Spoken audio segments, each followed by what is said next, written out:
Presenter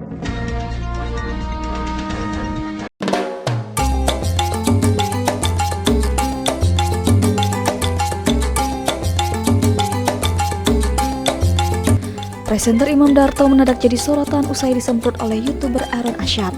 Aaron tampak berang dengan sikap Imam Darto ketika memandu sebuah acara di salah satu stasiun TV sekitar 2 tahun yang lalu. Dalam instastory-nya, Aaron menceritakan bahwa dirinya baru melihat video ketika Imam menyebut namanya sebagai sosok bintang tamu yang paling tidak disukainya. Aaron sendiri mengaku baru mengetahui soal video itu. Kala itu Imam yang memandu acara bersama dengan Yuki Kato dan Surya Insomnia mengatakan bahwa sosok bintang tamu memiliki ciri-ciri pendek dan rambutnya berjambul. Aaron heran kenapa Imam bisa berkata seperti itu.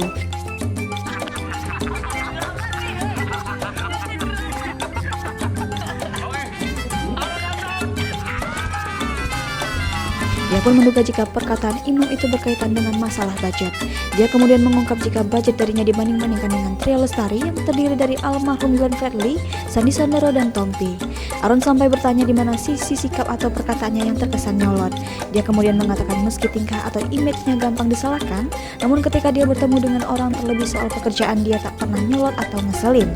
Geram dengan pernyataan Imam, Aaron pun menegaskan pada Imam jika tak suka dengannya sebaiknya ngomong secara langsung dan terbuka.